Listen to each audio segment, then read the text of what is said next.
राधे। कैसे हैं आप सब? आशा करती हूँ कि आप सब कुशल मंगल से होंगे।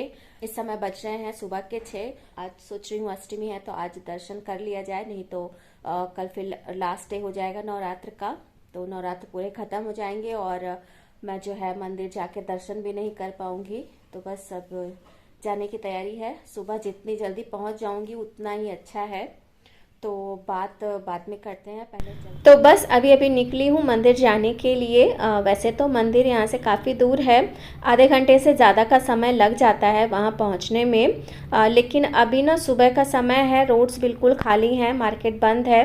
तो मुझे लगता है कि 10 से 15 मिनट के अंदर में मैं मंदिर पहुँच जाऊँगी। और आज अष्टमी है तो मंदिर में भीड़ तो होगी ही, लेकिन अभी सुबह का समय है इसलिए मुझे नहीं लगता है कि इतनी ज़्यादा भीड़ होनी चाहिए मंदिर में। तो फिलहाल अभी तो पहले पहुंचूं मंदिर, तो फिर वहाँ की स्थिति देख करके फिर अंदाज़ा लगाया जा सकेगा कि मंदिर में कितनी भीड़ है, अंदर जाया जा सकता है कि नहीं। और अब धीरे धीरे सूर्य देवता भी उदित होते हुए दिखाई दे रहे हैं।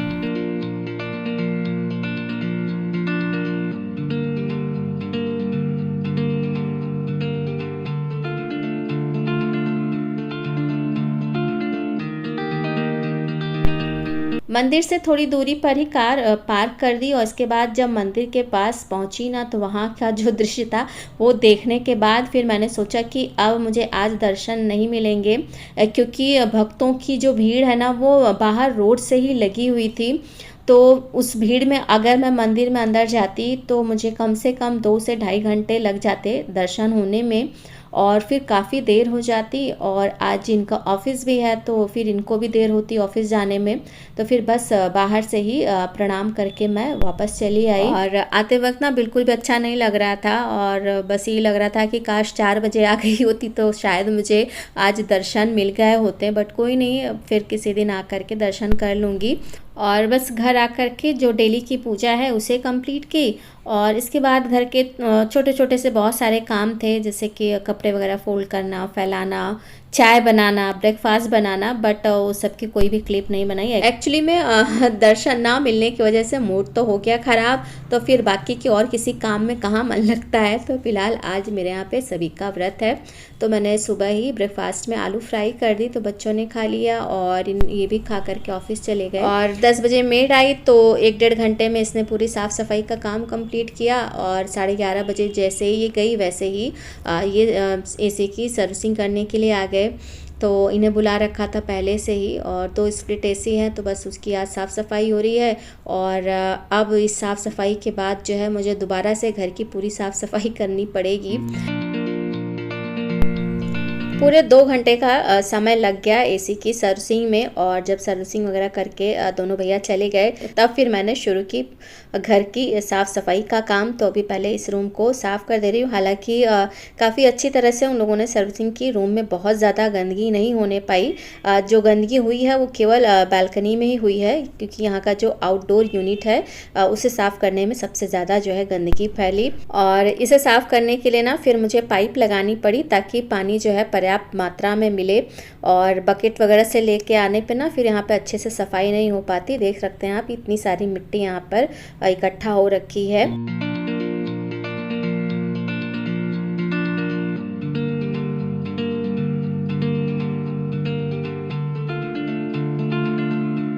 तो अभी आधे घंटे में मैंने पूरी सफाई किसी तरह से कर दी है। और इसके बाद सीधे आ गई हूँ अभी किचन में, क्योंकि अभी लंच का टाइम हो गया है, ये भी ऑफिस से आ गए हैं।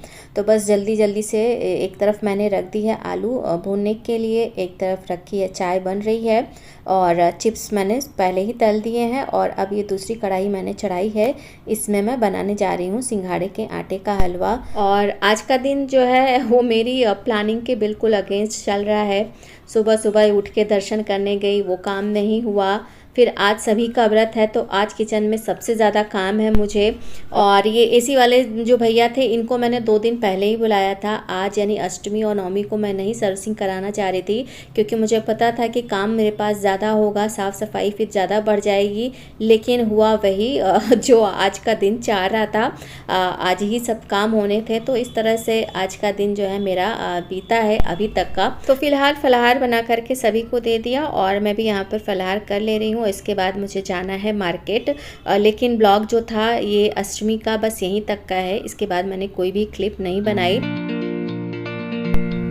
आज नवमी है तो अभी सबसे पहले मैं बना ले रही हूँ प्रसाद। तो प्रसाद बनाने के लिए यहाँ पर मैंने रात भर भीगे हुए काले चने को कुकर में रख दिया है उबलने के लिए, और साथ ही अब पूड़ियों के लिए आटा भी गूँथ लूँगी। और आज ना मेड को मैंने सुबह ही बुला लिया था 7 बजे ही, तो वो काम करके जा चुकी है। तो अभी आटा भी गूँथ लिया है, तो जब तक चना पक रहा है और आटा रेस्ट कर रहा है उतनी देर में मैं थोड़ा सा हवन की भी तैयारी कर ले रही हूँ। तो यहाँ पर मैंने हवन सामग्री, हवन और जो भी पूजा का सामान लगना है उन सबको यहाँ पर इकट्ठा करके रख दिया है। पूजा और हवन की तैयारी करने के बाद अब आ गई हूँ किचन में प्रसाद बनाने, क्योंकि प्रसाद अभी पूरा नहीं बना है।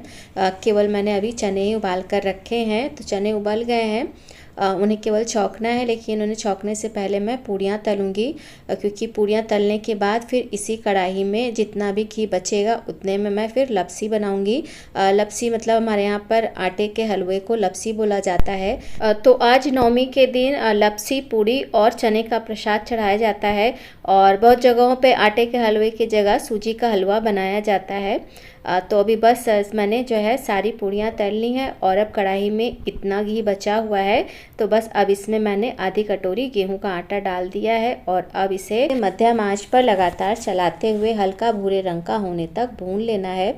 कुछ ही मिनटों में आटा हल्के भूरे रंग का हो गया है, तब इसमें मैंने आधी कटोरी चीनी और साथ ही इसमें 1 गिलास के करीब पानी डाला है, और अब इसे जल्दी से लगातार चलाते हुए मिक्स कर लेना है, क्योंकि आटे के हलवे में ना जब पानी डालते हैं तो इनमें गांठें पड़ने का डर रहता है। तो अभी लगातार चलाते हुए इसे मैंने मध्यम आंच पर रख दिया है कुछ देर पकने के लिए। 4 से 5 मिनट पकाने के बाद अब लपसी गाढ़ी हो गई है, तो इसे मैंने दूसरे चूल्हे पर रख दिया है। लपसी तैयार है, और अब चना बनाने के लिए कढ़ाई रख दी है, गरम हो रही है। इधर कटोरी में 1 चम्मच धनिया पाउडर, आधी चम्मच हल्दी पाउडर, 1 छोटी चम्मच भुना पिसा जीरा, आधा चम्मच गरम मसाला और 2 चम्मच अमचूर पाउडर निकाल लिया है। इसमें आधा कप पानी डाल करके मैंने इसका घोल बना लिया है। तो मसालों का घोल बनाने के बाद अब हल्के गरम तेल में मैंने जीरा डाला। जीरा जब चटक गया तब इसमें मसालों का घोल डाल दिया है, और अब मध्यम आंच पर लगातार चलाते हुए इसे 1 से 1.5 मिनट तक भून लेना है। इससे ज़्यादा हम इसे नहीं भूनेंगे, नहीं तो सारे मसाले जल जाएंगे।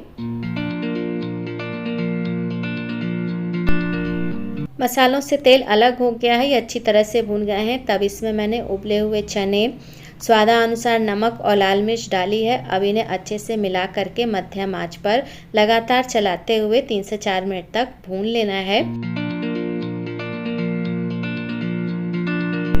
3 से 4 मिनट भूनने के बाद चने अच्छी तरह से भून गए हैं, तो अभी मैंने गैस बंद कर दिया है और सारा प्रसाद बन गया है। तो अब मैं पूरा प्रसाद जो है एक प्लेट में लगा ले रही हूँ।